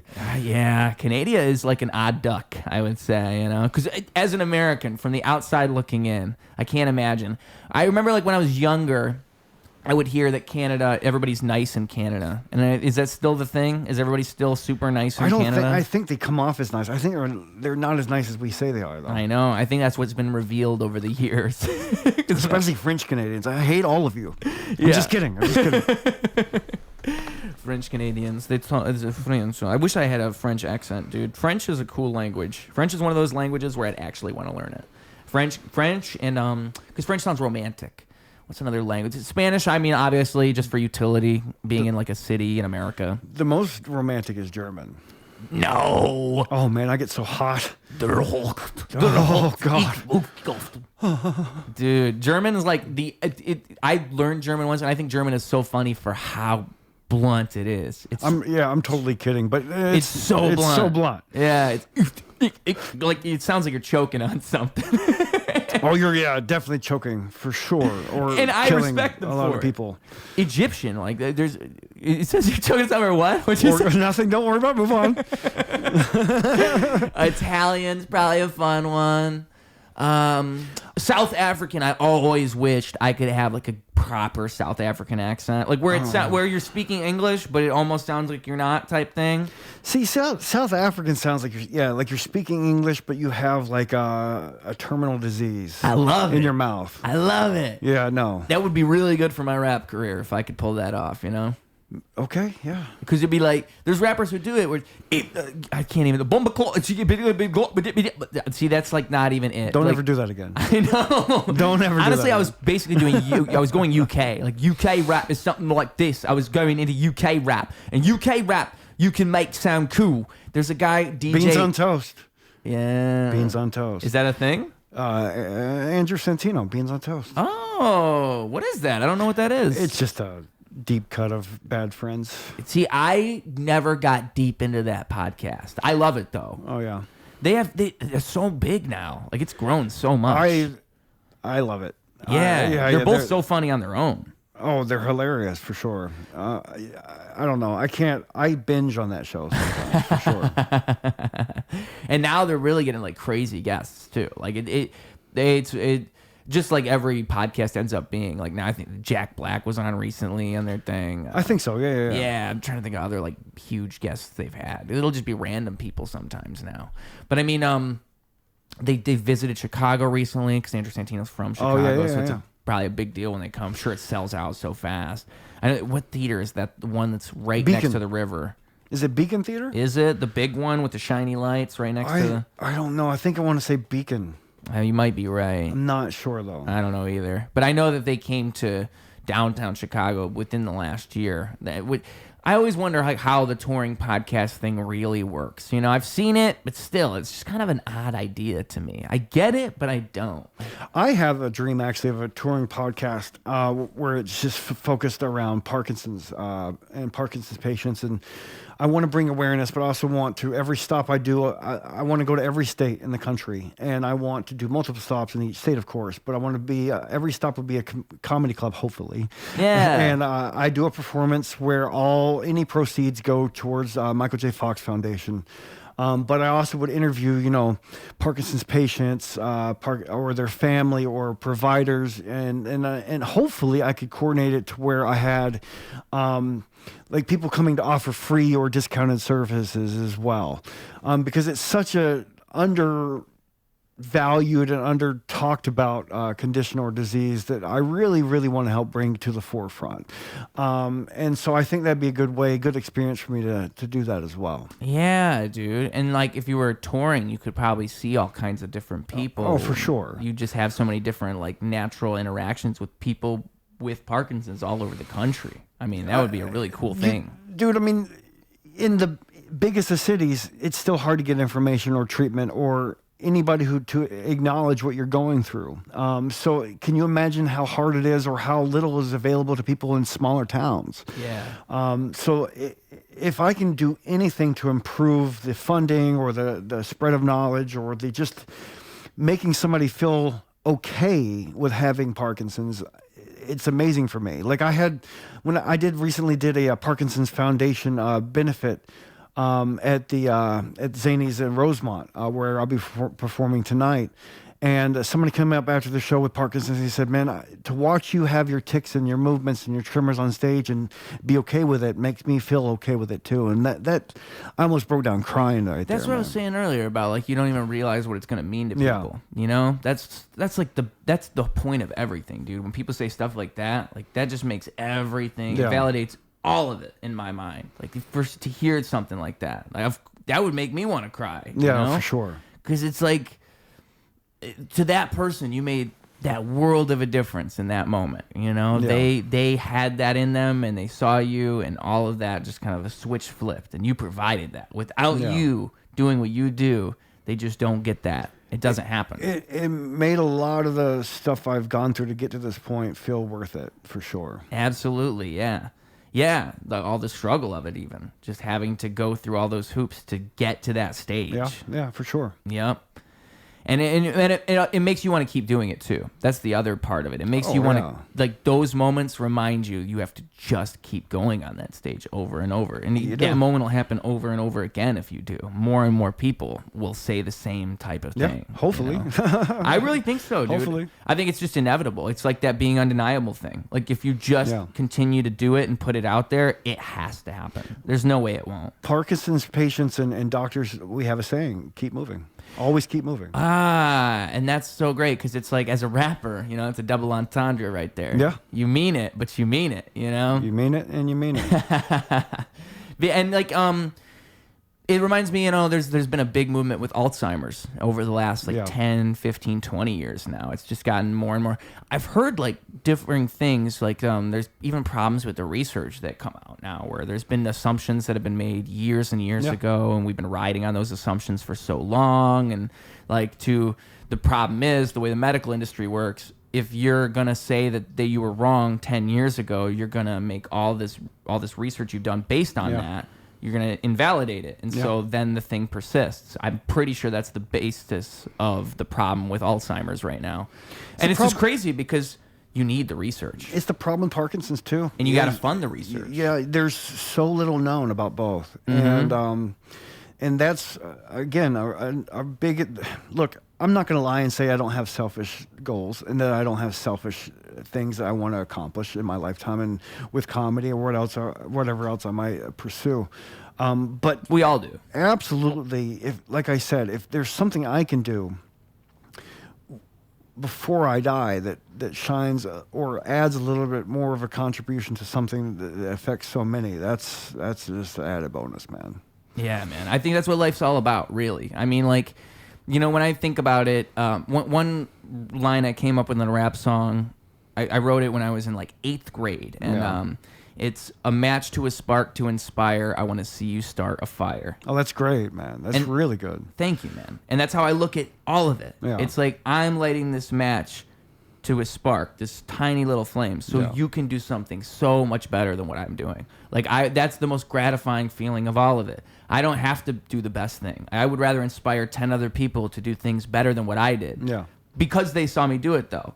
Like, I want to make that happen rather than to be the best. And that's the way you should look at it. Like, you should just want the best for everybody. Yeah, I don't see anything wrong with that. Yeah, and when there's something that's so gratifying about it, like, it makes life feel correct. Like, in my mind, like what you said about that person coming up to you. Like, I've had people say things like that to me where it's like, they'll say, you know, I saw you on stage and it just inspired me so much. Like, I've heard comedians say things like, I think Jake Edgar said it to like Michael Cooper, or maybe the other way around, when I was rapping at an open mic once. He's like, man, don't you wish you had that type of comfort on a stage? And that's such a cool thing to hear, because I'm not thinking about it. Yeah. I'm just performing. I'm just doing what I do. Yeah. But that's what it means to people. And you can't understand that. You just have to keep doing it, and it just happens. It just happens. As long as you believe in it, it'll happen. And it's so fucking cool, dude. Like, that's the reason you do anything. Yeah, man. Really, like, if you're not making people respond, what's the point? You know, if your comedy is not changing people, making people laugh and changing their night, what are you doing, you know? If whatever you do doesn't add to what the people in the world around you, you're taking away. Yes. Yes, and like, also, there is something you can do that would do that. It's just, what is it? Like, it's just figuring out what that is and then working at it, you know? Because everybody's different in that. You know, that's I like talking to comedians, because it's always there's bound to be a story for how they end up in comedy. You don't just do that. Very messed up, man. Yeah, I know. You'd be surprised. Musicians are quite the same. Like, musicians who are really creative and like really are testing themselves, they're usually the same way. You know, they've got something buried deep inside. There's a reason. Yeah, some addiction. Yep, something. To something. You have to have it, because otherwise, why would you work so hard at something? Like, why would you chase something so passionately? Like, that's almost the crazier thing to do. Like, message to parents: if you want to raise a musician or a comedian, abuse them. Right? You'll succeed. And so it's just, you know, it's always cool to hear, man. And it's always, I think that, like, putting that out there and finding a place to put it, like naturally you're going to like, it's gonna pay off in some way. And that's so fucking cool. It's just always so cool to me to think of, like, even doing these podcasts, man, like just the things you'll see play out of that, just random things, like clips, editing a clip out of you saying something for 30 seconds and then 500 people see it, and now they're thinking about something you said. That's just something that you would never imagine from just doing one thing. And so everything can snowball into that, and it's just so cool. I think that's the importance of doing it, of just chasing it and putting your ideas out there and capturing them, you know, and constantly doing that in some way. It's like it's therapeutic in a lot of ways. If you don't do it, you might go a little crazy. Like just journaling, I would say for the average person, just get a diary. Just do that.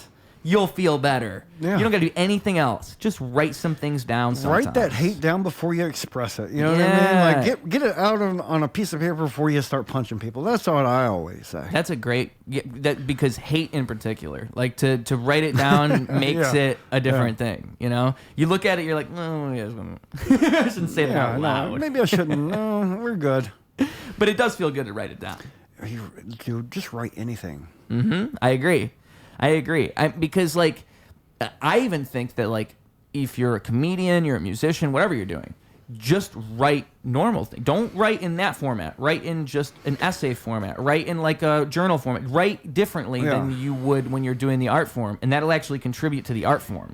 You're strengthening the muscle. Even if you don't see yourself as an artist, man, express yourself in some way. Yeah, well, yes. Let people know who you are in some way, because then it's just you, and then you're just.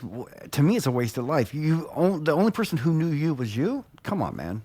You know what? That's a great thing to say too, because I often think like, you know, I know who I am. Yeah. Like, I know exactly what I am, and you expect other people to know what you are just because you know what you are. But truly, how does anyone, like, no one really knows you. You have to constantly show yourself to people for them to know what you are. Perception's reality.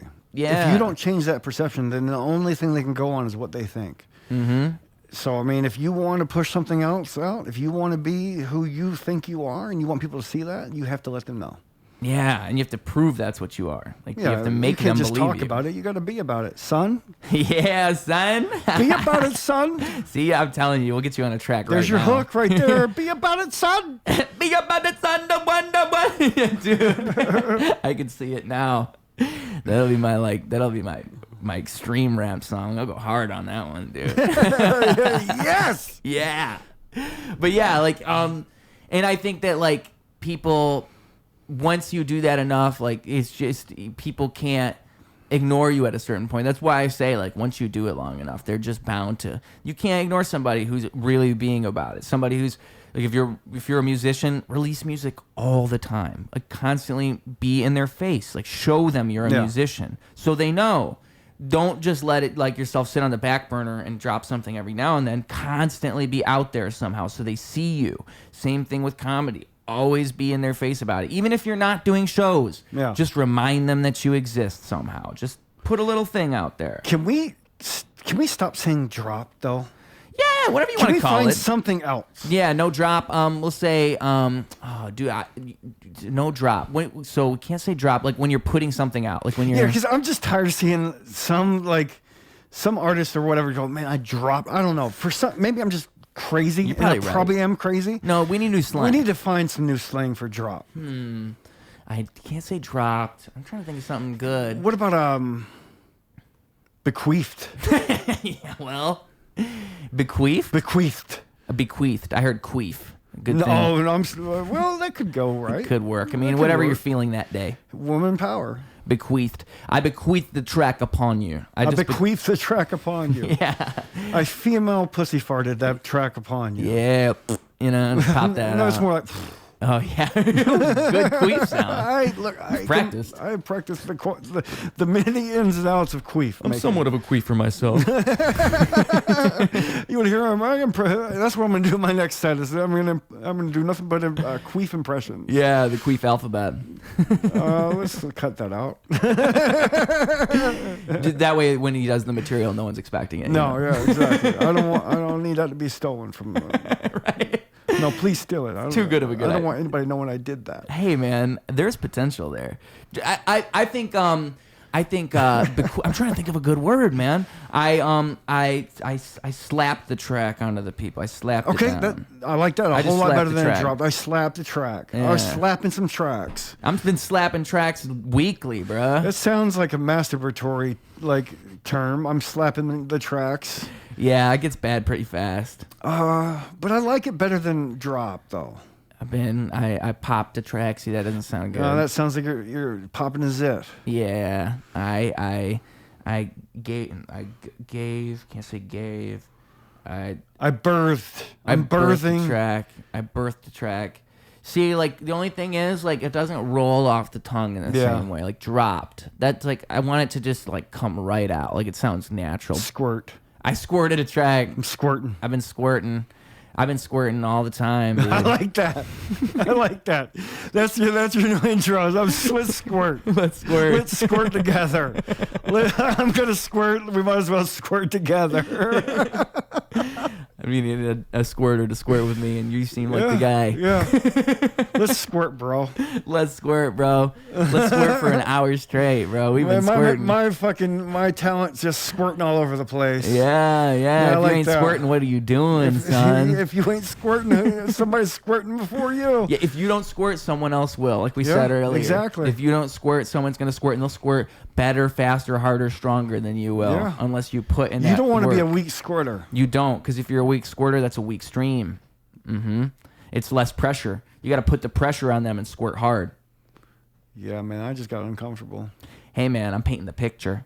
Okay, you got to paint the picture with your for 'em. squirt. With my squirt, you got exactly ruby red squirt, baby. Oh fucking hell! Yeah, I just want to fly through and squirt a painting for you. yeah. I'm flying over them like a napalm bomb and just squirting on all of them. Nothing like squirting in the morning. Yeah, squirt a little coffee in my mouth, squirt a little wraps in their earphones. I'm gonna use squirt for everything now. Yeah, just like tell people it's what people say. You know, like that's my new pronoun is squirt. Yeah, I identify as a squirt, so I'm gonna just you call me Squirt. Yeah, if you could put that on like your Instagram right next to your name, like instead of he, him, it says squirt. Just squirt. Just squirt. Not like squirt, squirter, like not squirt, squirty. No, squirt, squirt would be more like a... Squirt, squirt.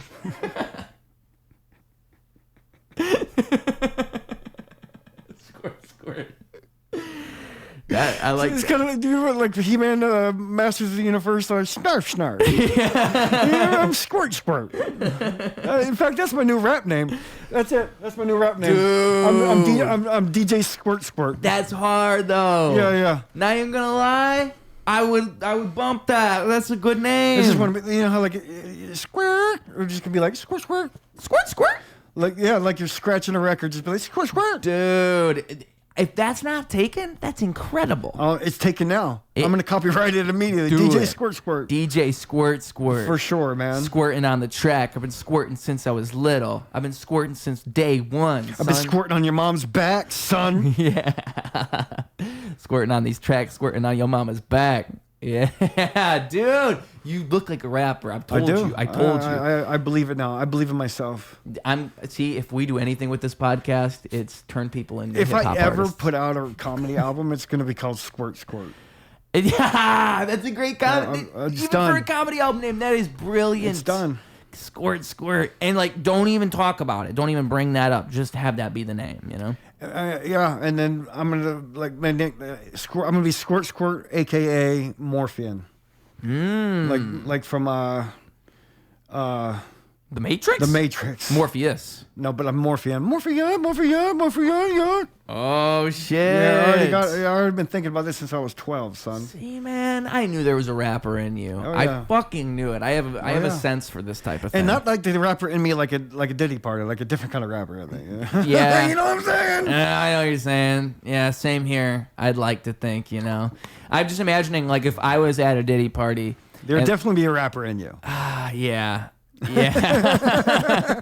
Like what? You would be Squirt Squirt. I might be squirting at the Diddy party, yeah. I just might be. Might happen to me. Shit. They might get me, son. Oh my god. But yeah, dude, I mean, like, Squirt Squirt. That is such... So, Squirt Squirt, You squirting. Fucking. You could have a hat that says SS on it. That'll be great merch. Look, I've already been like not letting females have their climaxes already. I might as well take another one away from them. Yeah. You know, like if I'm going to take your squirt away, it's mine now. Yes, I am the squirt. I am the squirt. I am the clit commander. It's a hell of a sentence to say. I am the squirt. I am the squirt. I am the clit. Wow, that's like wiser words have never been spoken. Yeah, if I can't make you wet, I am the squirt. I am the clit. I am the queef. I'm the squirt. I am the queef. I am the walrus. Yeah, dude. We had groundbreaking ideas on Ruse Radio. Oh, dude. I mean, like that. Really though, with saying squirt.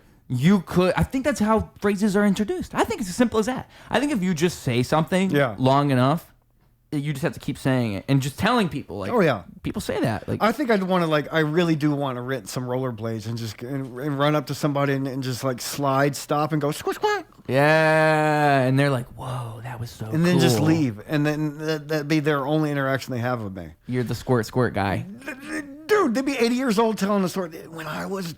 13 years old, and I visited the old country, and this guy just randomly slid up to me in some weird rollerblades and went squirt, squirt, and left. I would love to think that possibly happened. That would make my life worth living. The Squirt bandit, like the Squirt. It's like a legend, like a local legend. He just comes by, he says it to you. If you see him, you're lucky. Like not everybody gets to see him. Oh yeah, like a little disabled troll comes out and goes squirt, squirt from under the bridge. Yeah, and then you know your day's gonna be good. Yeah. You see him coming, you're like, oh my god, it's him. Yeah, those are the rollerblades I heard about. I read about this in the books. I just imagine a little miniature me with Parkinson's on rollerblades, just rolling up at squirt, squirt, and be like, "Oh, today is the flock is coming in. We have to put goose blood on our front door, and we're gonna get millions of dollars." Yeah, absolutely. Man. I'm taking everything from you too. I like that. You're like a little leprechaun. I'm like a little disabled leprechaun. Yeah, you need something like that. Yeah. We need like local legends like that, things that just pop out. That might actually assist your comedy career if you started doing this. Dude, I've always wanted to make fun of disabled people. Now I get to.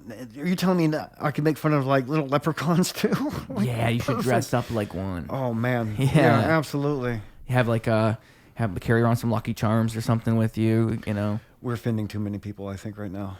All the leprechauns watching. Oh, dude. I'm sorry from the bottom of my heart, Leprechaun Nation. I'm sorry from the bottom of the rainbow, man.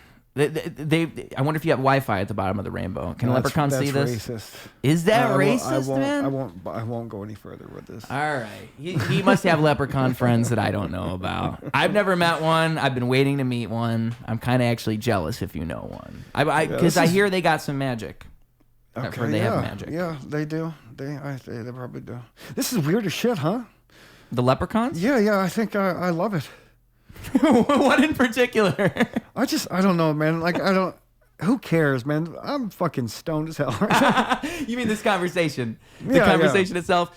Hey, I told you, dude. I like weird people. Ruse Radio, man, brings out the weird. Yes, it really does. The reason I even like doing interviews and podcasts too is because I realized I have that gift in me. I can get people to say some shit, dude. Dude, I just sat there for 10 minutes calling myself Squirt Squirt. Now I have to put out a rap album called Squirt Squirt. And I brought that into reality, folks. That's why you got to hop on the Patreon and freaking throw this show some money, all right? I'll tell you what, I'll make you a deal. I'll make your Patreon viewers a deal. Mm-hmm. If you get up the Patreon up to $2,000, okay, I will do a Squirt Squirt rap video. Live. Yeah. I'll do it. He'll do a music video, he'll perform it live. And I'll dress like a leprechaun. And done. $2,000 on his Patreon, and you're going to cut me in, right? Okay. Yeah. $2,000. Let's do it. Yeah, I'll cut you in. Let's do it, bro. Squirt, squirt in the house, son. Yeah, boy. And like the thing is, dude, that's what the people need. That's what the people want. I really think that when I watch a podcast, like what I was saying about Harland Williams show, or about just the podcast I listen to, any podcast I would listen to, it's usually people just having fun or people just talking. Yeah. I think what people get wrong is they try to do too much. They try to take things too serious, and you see it happen with everything. They just don't have fun with things. They try to get it to be a certain thing that they think it's supposed to be, that they think that's what people will like. And they're not embracing themselves and just doing what is uniquely them. And like when you do that, you get something better, you know? I completely agree, but I'm not going to sit here and act like what I just did or what we just did was right. You make a good point, but I'm kind of hoping that this either works or nobody remembers it at all. I think that people like the fact that you're having fun. I think people want to have, even like a great performance, like when somebody kills at a comedy show, they just like that they're having fun. They're going on stage and they're vibing with the audience and everybody's just having a good time. And really, that's what most people want. That's what most people want to do. They want to forget everything else and just enjoy this thing. Whatever it is they're putting in front of them to pass the time in this moment. You know, podcasts are uniquely that. You can just talk. You can just talk and in a way you wouldn't normally do. Like normally you don't sit across from somebody and just talk for however many hours you talk for. So it's a very unique thing to have that. And I think it's like in the way that things are therapeutic, I think if you don't put all these attachments on it and try to make it a thing, because I see it happen all the time. I'll see it like with comedy podcasts in particular, they'll try to be funny, but in that they're constantly being on. And like for the first hour of this, we weren't being really silly at all. We talked about a bunch of serious things. But it allows for that. You get people to open up in a way they wouldn't otherwise when you're not constantly trying to be a thing and you're just having fun, you know? And you got to lead by example. You got to do it. Yeah, you didn't even have to give me a super spicy hot wing either. I completely just started opening up, man. I thought about it. Oh, my God. I thought about it. I really did. That's actually one of my career goals is to be on Hot Ones. I've said that for a long time. I love Sean Evans. Like if you asked me the question I asked you earlier, like what's your goal? What's you making it? I would answer it with that. Is to be the new Sean Evans or to be on his show? Yeah, to be on a show. And you know what's... Yeah, I'm pretty sure he lives like nearby. I should really reach out to the guy because he lives in the Chicago suburbs. I'm almost positive. Sean Evans, dude, if you put him on your show, I'll make a rap video. The same exact. The same video. $2,000 for Sean Evans. It's one of the two. And honestly, like we'll see which one's first. I'll take Sean Evans first, dude. He's one of the best interviewers I've ever seen. I really love the guy. He's great. He's so good. He's good at like obviously the gimmick is fun, the hot wings one. Just the fact that he's doing that, and it does get people to open up. But he's also just a great interviewer. He's just a great personality, and that's what it takes. Like when it comes to interviewing and getting people to open up, it's all it takes. Yeah, you just have to be. Like I was saying, being real, you just have to be real with them. Like Nardwar's another great one if you're familiar with him. Nardwar's great. I don't know how he gets all that information.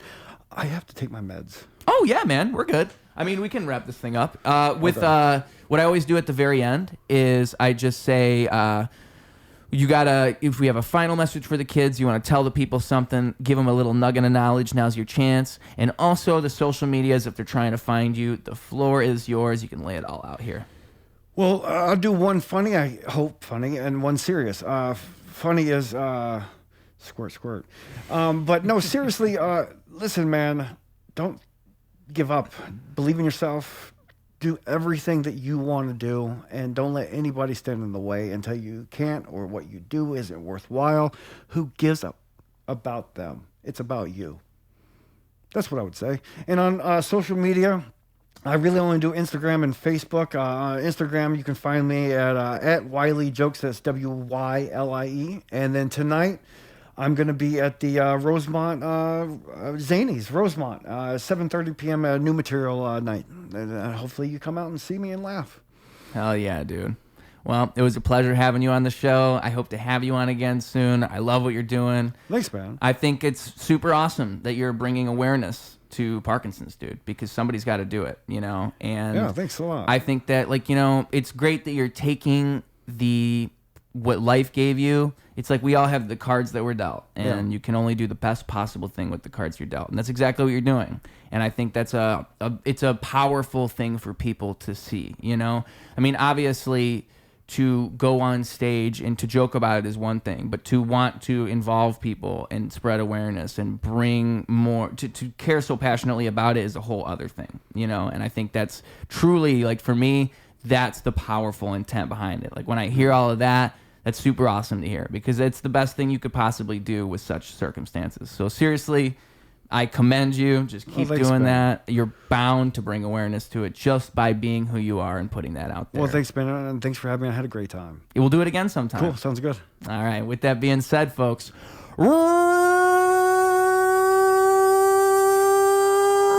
Ruse Radio.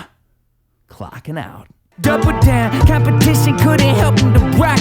Missed the whole time, holy fell through the flock.